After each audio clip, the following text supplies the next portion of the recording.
吧？不是要债的。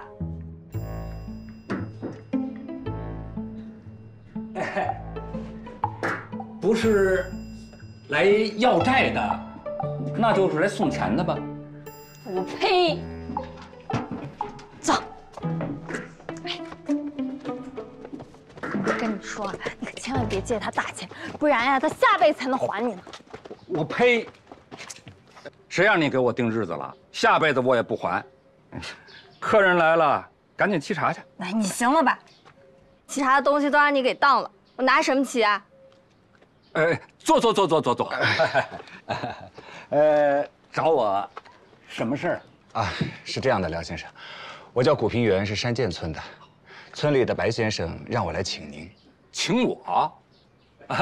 请我去喝酒吃肉，还是品茶叙旧啊？请您去炒茶。炒茶？炒什么茶呀？那茶山都让那帮混蛋给烧光了，哪有茶可炒啊？再者说了，要是有茶可炒，我至于输得这么惨吗？有茶可炒，你输得更惨。这他谈正事儿呢，你少插嘴。你可别骗我啊！不敢。村里新进了一批茶苗，想在清明前再收他一季。村里人可都指着他穿衣吃饭呢。好，拿来吧。什么呀？银子呀！你个傻瓜啊！对。哎，不行，你可千万不能给他银子。哎，他这什么都没了，就剩一张嘴了。你要给了他，就打水漂了。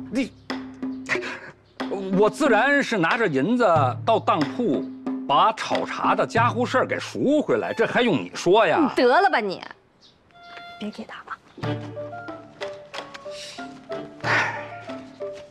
你说，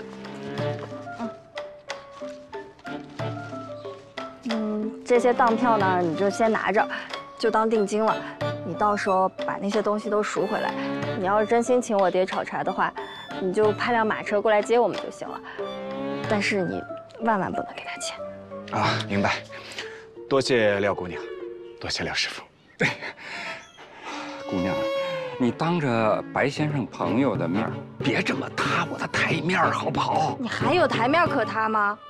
那台面早让债主给塌光了。哎，你赶紧进去躲着去，到时候人家来打你，我管不住啊！你赶紧，走，我赶紧送你，不然到时候他变着法儿的问你借钱了。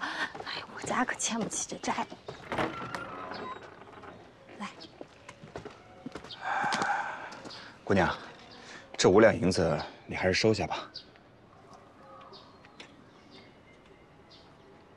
你在可怜我？啊，不敢，只是不想他老人家过得太困苦了。5两银子也没多少，您拿着，买点茶饭也好，就当是晚辈孝敬他的了。我爹炒茶，他说第2，没人敢说第1的。到时候我好好督着他，包您满意。那谢谢了。哎，告辞。姑娘啊，好歹留点现银子。要债的来了。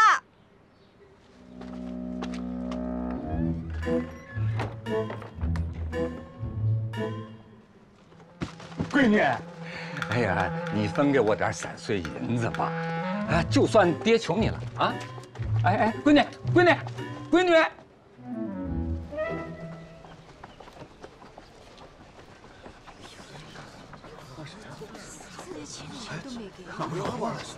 又叫我们来干嘛？这又是那视察的吧？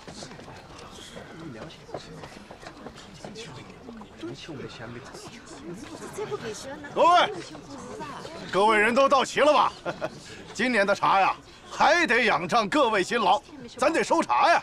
不是，你说句公道话，这茶园都烧了，我们怎么拿茶给你们呀？就是。我再说了，那之前欠的茶钱，那什么时候还啊？行情。胡老二，就属你们家种的茶叶最次了啊！要不是二爷我开恩收你的茶，谁还会要啊？还敢跟这管我要钱？滚蛋！今天特来提个醒儿，这战火连天的，要不是咱们侯二爷给你们找到了买家，何西北风去啊？啊！各位有一个算一个啊，别怪我没提醒你们。如果你们要是损了二爷我的信誉，别说茶钱，毛都没有。走，走。让。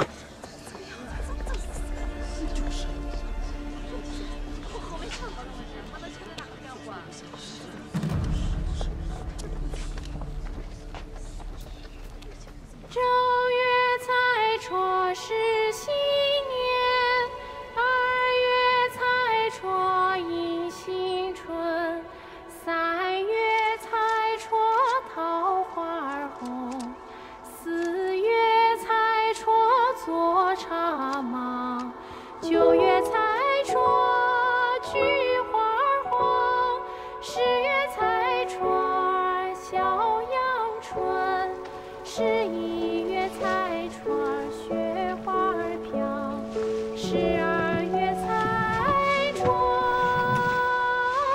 又一年。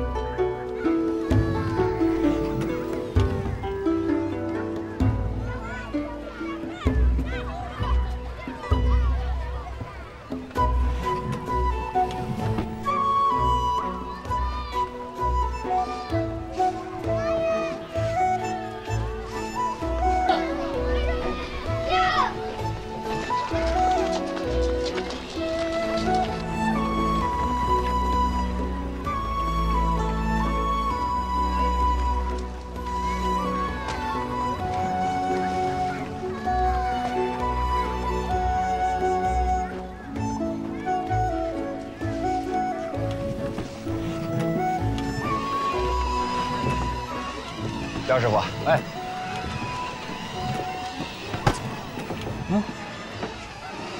他怎么睡着了？都馊了。我眼看着二哥呀，把饭团放到嘴里，嚼都没嚼就睡着了。哥，你看我多辛苦啊，吃着饭都能睡着。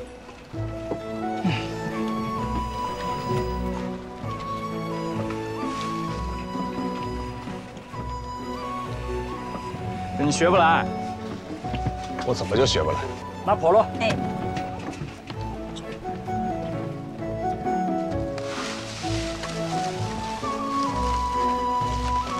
上茶青。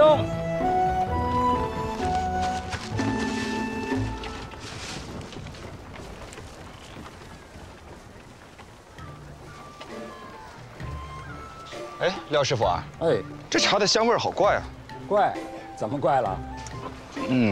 好像有股松针香，像是早上太阳照进松林的那种味道。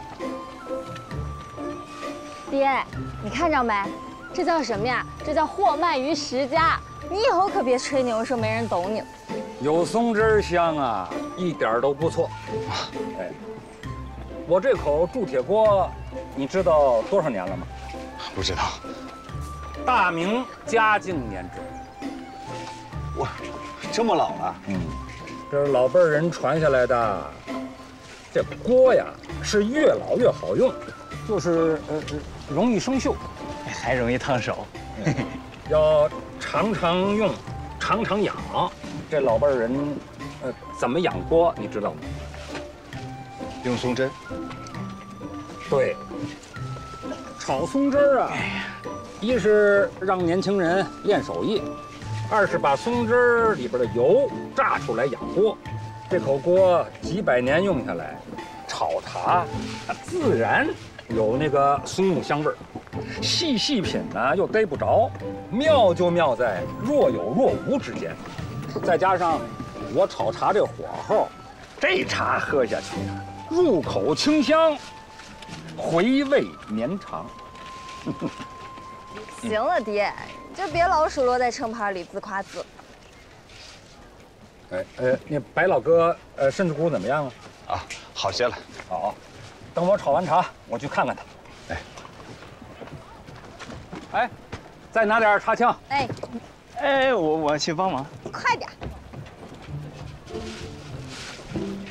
我说平原，我跟白老哥呀是一样，就一个闺女。谁要是把我闺女拐跑了，我弄死他。打得我啊！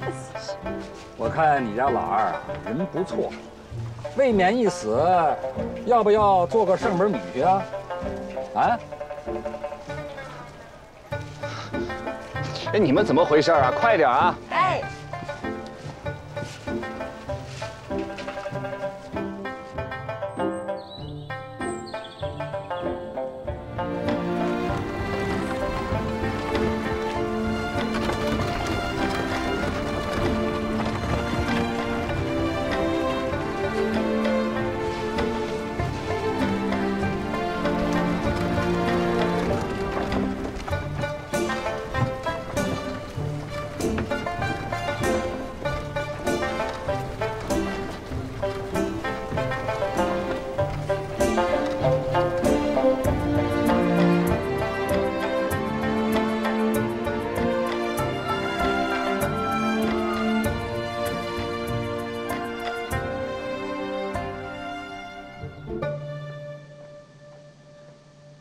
娘啊，好香。您尝尝。你急什么呀？香味还没有闻饱就喝茶，糟践了。老嫂子，您是行家，种了一辈子茶，总算懂了一点。廖先生面前不敢卖弄。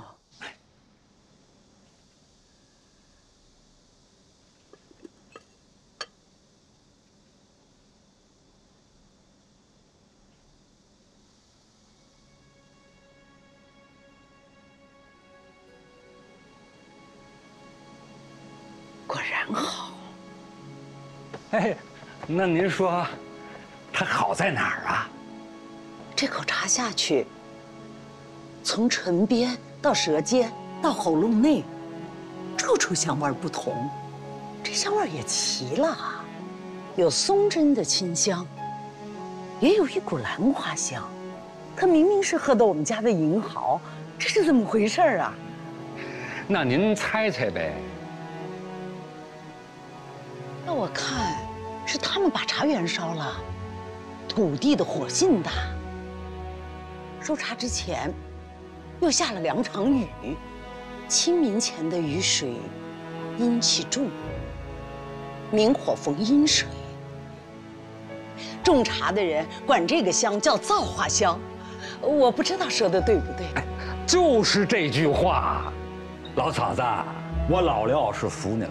您是真的行家呀！这么着，从今往后，我老廖给您家炒茶分文不取。这哪敢啊！哎，廖师傅啊，咱们得此好茶，您给它赐个名字吧。那就恭敬不如从命了。啊，我老廖炒了一辈子茶，哎，这是我一生得意之作。我家呀有一本炒茶的古书，书中道。奇香似兰，奇毫胜雪，故名兰雪。兰雪这个名字，你们觉得怎么样？好听。好，兰雪，就它了。好，我去看看白大哥。哎，我陪你啊。走。廖先生，我让老二在村子里边已经打了一遍招呼了，想把今年村子里的茶全给买了。啊？你疯了？就像您说的，这茶香气特殊，非同寻常啊！我觉得是一个好商机。你还会做买卖，没看出来？你知道这些茶，要给谁的吗？我知道啊，不就是那个侯二爷吗？他每次都是以最低的价格来收我们的茶，还经常欠着茶农的钱不给。我就想借着这次机会啊，自己来卖，还给村民们也让他们赚上一笔。啊？你自己卖？哎，我跟你这么说吧，啊，这茶呀，就像大姑娘一样啊，过了这阵子啊，它就不值钱了，啊，这做买卖，你说你，我把那10个人打的都叫我爹，哎，干什么呢？你要不要考虑一下我的想法呀？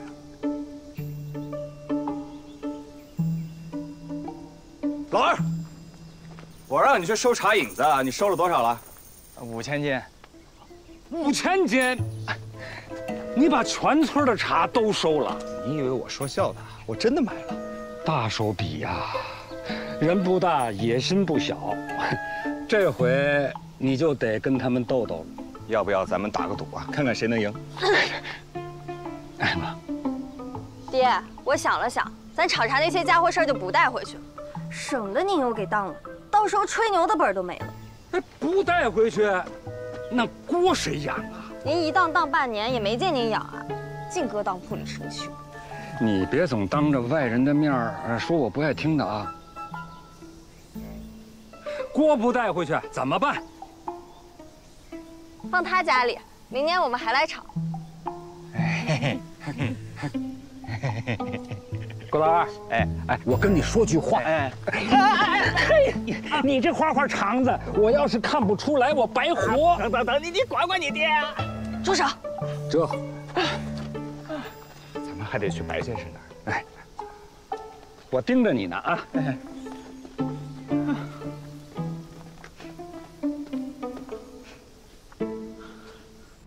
这水费呀是不同的，现在是蟹眼费，就是螃蟹的眼睛。此时这水是7分熟3分生，用来泡旧茶最得力。你看，现在呀是莲花费，从下往上啊形成一个水柱，是越往上啊水花越大。此时的温度是9分熟1分生，泡新茶那是恰逢其时。这个水温还能把茶叶的草腥味儿给烫掉。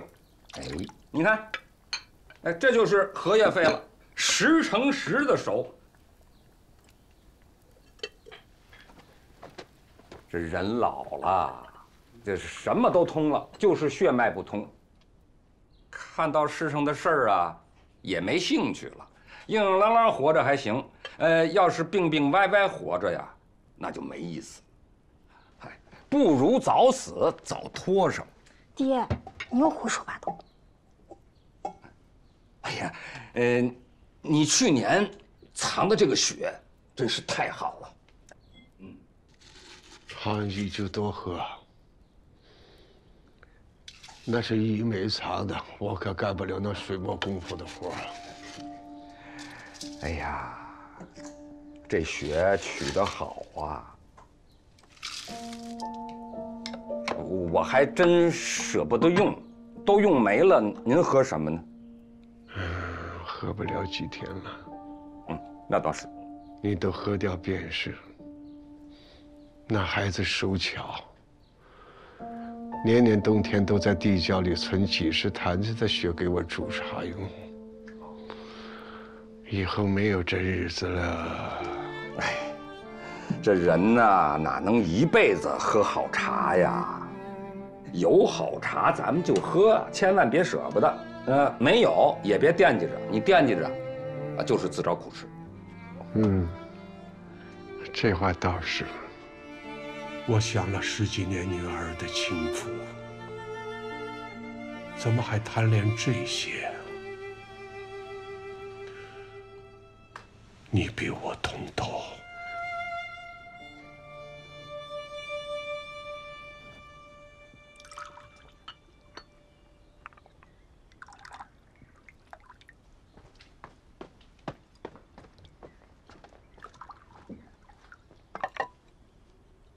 怎么了？没事，没事儿。赌徒的眼，赛家捡，还说没事儿。先生他遭罪啊。嗨，世上的人，谁不遭罪啊？就说皇帝那老儿，他就那么开心？还不是死在了热河，做了异乡之鬼呀！行了，你别胡说八道，赶紧把你鼻子下面的坑堵上。廖师傅倒说的没错，白先生他的脉象啊，其实都已经绝了，时而能摸到，时而摸不到，全凭一口气在那吊着。我知道，他心里愤恨，有些关他过不去。他嘴上总说着什么都看透了，实则未必。人呐，都执着。你想想，谁要是把我闺女拐跑了，老子非一刀宰了他不可。看把你能的！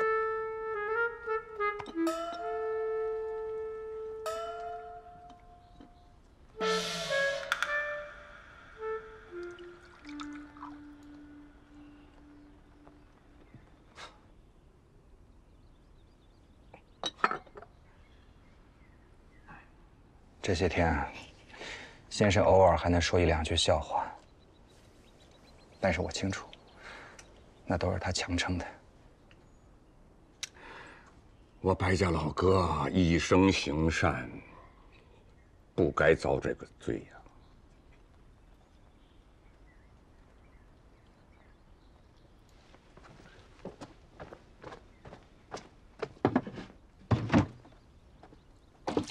哎，廖师傅，你这是？我送一送他。你干嘛？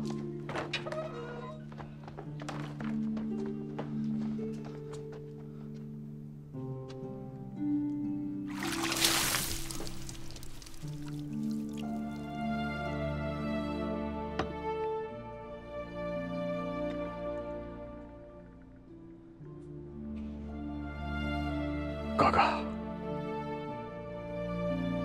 这杯子旧了，换一个无妨。儿孙自有儿孙福，守着没用。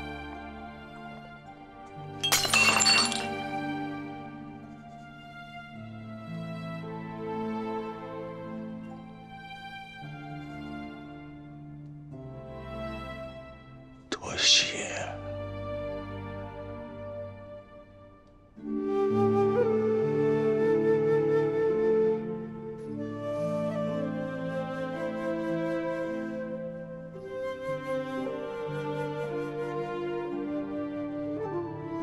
哥哥，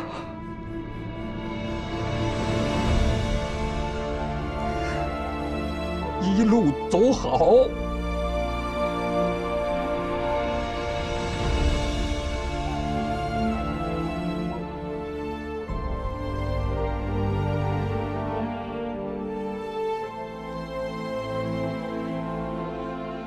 喝酒去。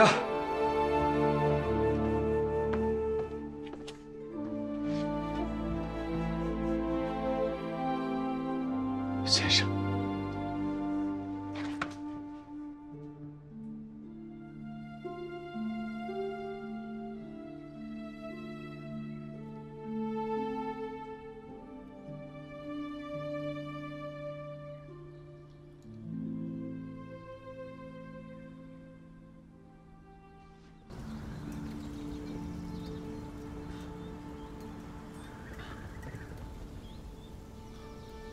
先生，您待我如亲子，教我立身之本。虽然我跟依梅无夫妻缘分，可依然有兄妹之情。今生如果再次遇到她，我一定会尽力护梅子周全。您放心吧。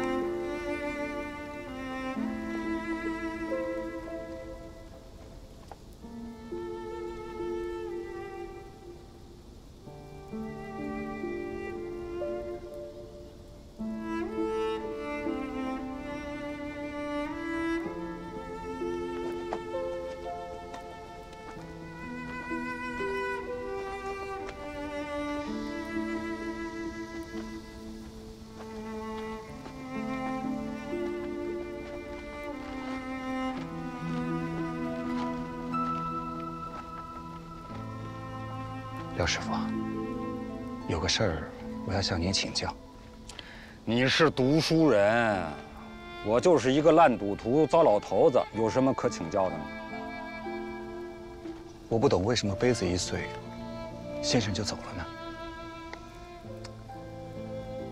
你看这人啊，从小到大，慢慢变老，老就老了呗，无非是死了之后，再换一副新的躯壳。念念不忘一个旧杯子凉茶叶，比我这糟老头子还蠢。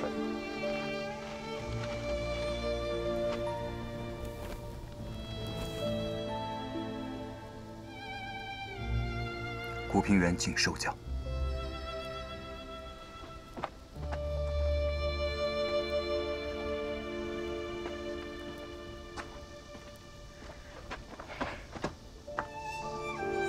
老哥，本来想啊陪你喝一顿，走得太早啊。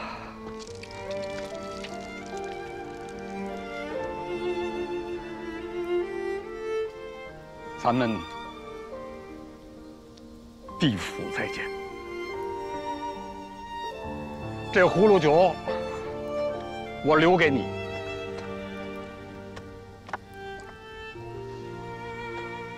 老哥，酒不多，省着喝。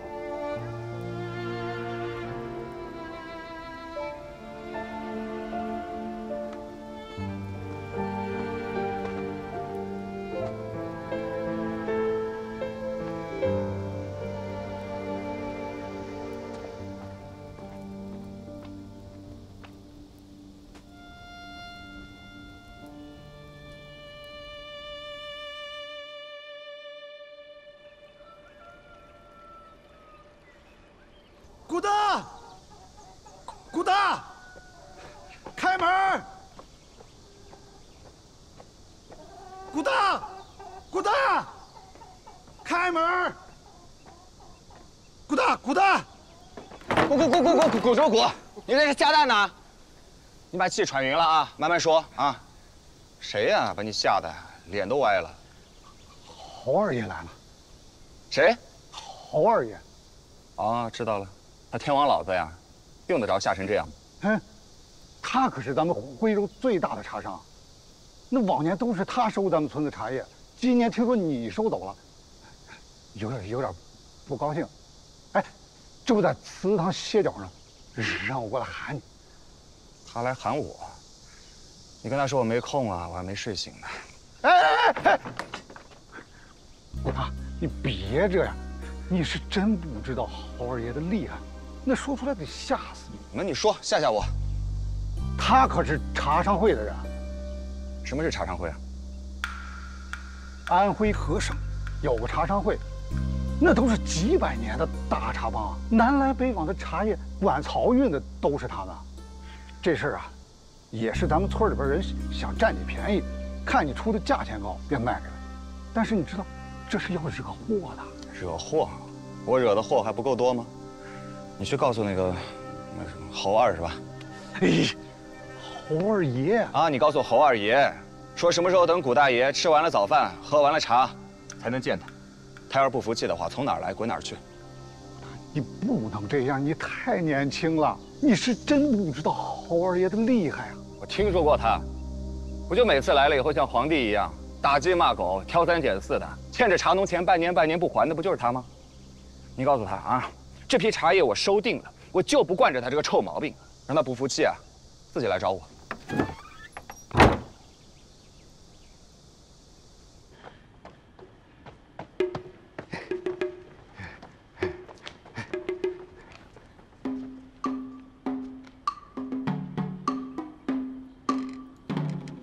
侯二爷，您猜怎么着？古大他还没醒呢，您来早了。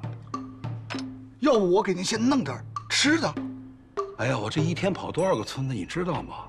你让我在你这儿等他醒，去把他砸醒了。别介，侯二爷，这些采茶的一天不吃不喝，走路都打晃。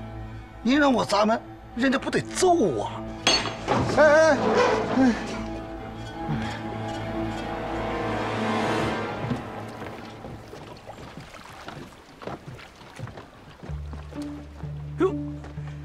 位爷，请了。你喝点什么？你这有什么好的呀？你喝什么地方的？来，本地的。本地的，不妨来点银蚝，价格不高，香得很呐。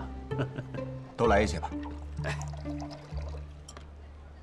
来尝尝这银蚝，请。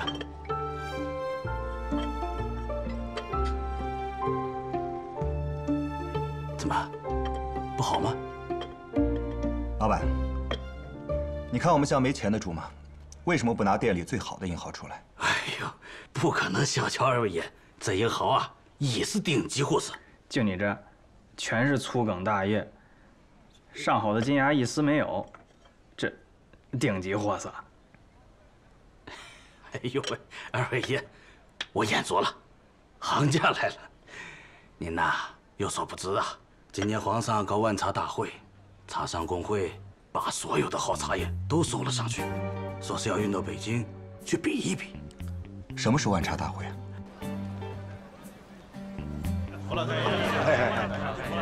这个万茶大会到底是个什么章程？讲的那么热闹，大家伙来就是想问问，咱们茶商会这边有何准备？我们也好闲事。对，那不过是个噱头。新帝登基，尤其是江南那几个省刚刚光复，运河也疏通了，啊，皇上呢是有个想法，让南茶北调，就是让大家的日子啊过得舒服点儿。你玉山开道，玉水搭桥，非把天下第一茶的金字招牌给摘回来！对呀，摘回来，摘回来，摘回来。所以呢，我请了京城最大的茶商李万堂李老爷到安徽一叙，据说他官商两面很吃得开，一定会有办法的。要说这万茶大会呀，那是天字第一号的大买卖家，京城巨商李百万、李万堂老爷操持的。正好赶上今年太后要过寿了，这小皇上啊想讨娘亲的喜欢，李万堂老爷就想了这么一个法子，把全天下所有的名茶全部一块汇聚到北京城，比上一比，一定要派一个座次。前些年呀，这京城的茶叶呀，贵如黄金一两不怎么样的毛尖呢，要2吊钱。这一两上好的猴魁跟龙井，1两金子1两茶，还供不应求。如今呢，天下的名茶聚集京城，夺的是个头牌，争的是个市场。顶尖的上供给2位皇太后喝，皇上御笔亲帖，制成大饼，名扬天下。你说这算不算千古盛世啊？但我有一事不明啊，这个茶叶怎么排座次？猴魁有猴魁的好，银毫有银毫的妙。有的人爱喝新茶，有的人爱喝陈茶，千百个人就有千百种的口味，这天下第一怎么选呢？哎，有了，谁的官大，谁说了算。皇上老子说是天下第一，你还能不认啊？哦，那是，心服口服。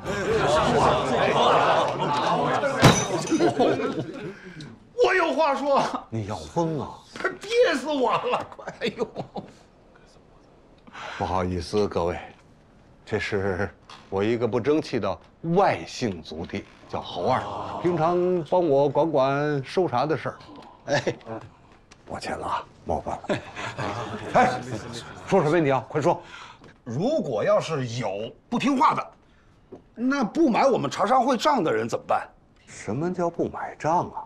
哎呀，囤积居奇，就是不卖给我们。这茶商会又不是衙门，人家不卖的，自然有人会去买。哎，你是不是言语骄狂，得罪人了呀？嗯，绝对不可能啊！那您尝尝我们的茶叶。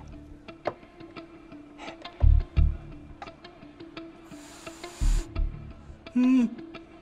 呀，真好。那小子就是一个流放犯，他呢鼓动村里的人不把茶卖给咱们茶商会。不是他要是不卖也就算了，那他说那些难听的话，在那侮辱您，那我真是听不下去。他怎么会晓得我？你别胡说。没胡说你。哎，诸位都在啊，这件事儿啊，胡老太爷能忍，侯二爷我忍不了啊。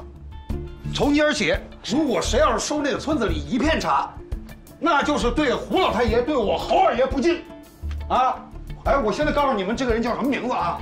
他叫古平原，古平原，古平原。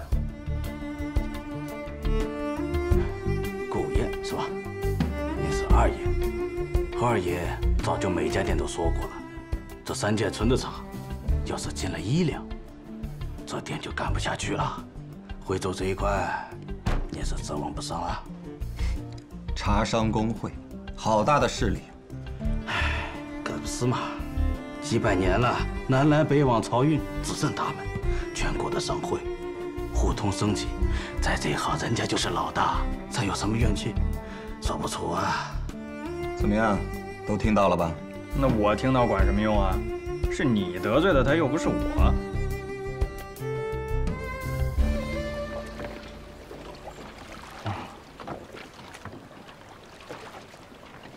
哥，你想什么呢？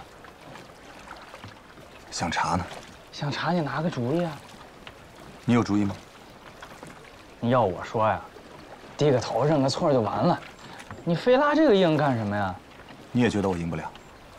你拿什么赢啊？哦，我们跑了这么多家店了，谁敢收我们的茶呀？我想这天底下，总有收礼的地儿。这样，回去以后咱们把蓝雪茶捡些好的出来，我要上京城，和他们拼一拼。你还要去参加万茶大会，你还要把皇帝老儿的金字招牌给背回来，刀架脖子上都耽误不了你吹牛。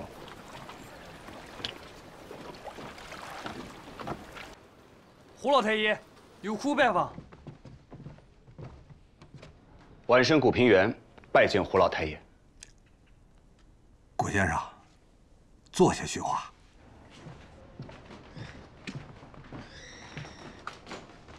啊，你就是那个带头不肯卖茶叶给茶商工会的人呐？带头谈不上，侯二爷杀价杀得太狠了，我当时心里不忿，言语间多有冲撞。知道胡老太爷是安徽茶商会的首领，今日特地过来请罪的。这个侯二，的确是我一个外姓的族弟。不过，大家伙儿让我干这个茶商工会的会首，人家还都说我一句公道。如果说侯二在言语上有什么怠慢的地方，还请古先生多多包涵。劳烦你回去跟村里的人说一下，让他们直接把茶叶送到茶商工会便是了。胡老太爷，这是我家新种出来的茶，特地带过来，请您品鉴。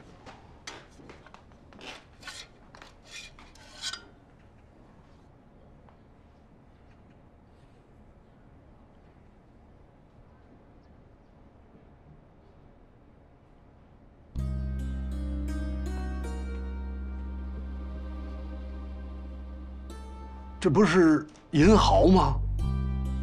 这上面的“蓝雪”二字是何意啊？此茶得天地厚爱，种出来以后有一股特殊的香气，有一股淡淡的兰花香，又有如雪后的青松，凛冽高洁，因此重新取名叫它蓝雪。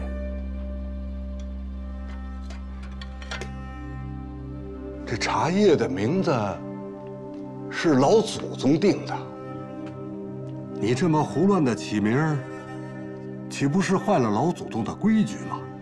难怪侯二不收。你把它改成银毫，再拿来给我喝。胡老太爷，此茶的香气确实与普通银毫不同，是一种新的味道。要不您尝尝？哎，什么新的旧的？我做了一辈子茶行的营生，哪能这么没规矩啊？我今天要是放纵了你，以后大家伙儿要都胡乱的起名，我管还是不管呢？改回来吧。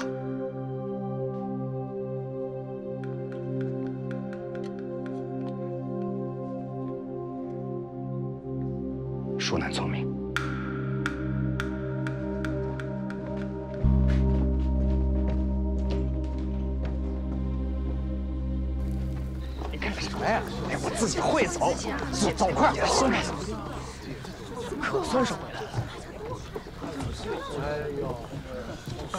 来吧，坐。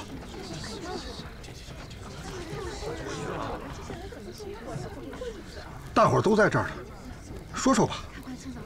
我还没听明白，怎么了？人家茶商会正式说不要咱们村的茶叶了。是那个猴儿说的吗？不光是猴儿，光一个猴儿也就罢了，要是人家茶商会说不要咱们的茶叶，那可就把咱们全村给坑了。是啊。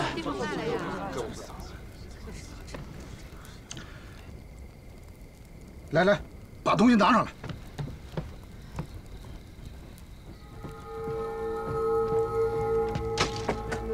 赶明儿你们兄弟俩背上金条，跟我去茶商会走一趟。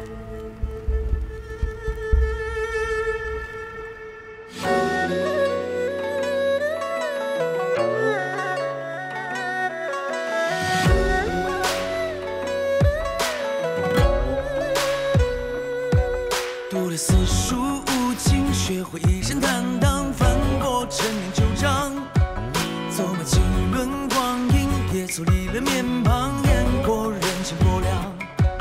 我看过万里雪茫茫，也曾被谁紧握不放，只剩这一柴米油盐终会随一场，翻一个身，春季回肠，好戏正在开场。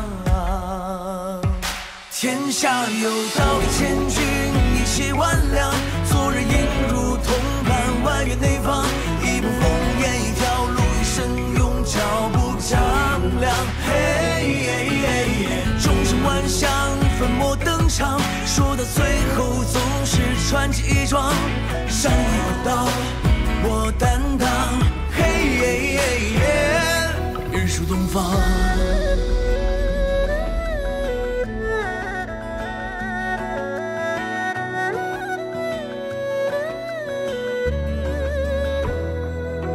流过多少血泪，只要爬得起来，纯洁当作小将，还能喘一口气，就撑起这脊梁，扛过刀剑风霜。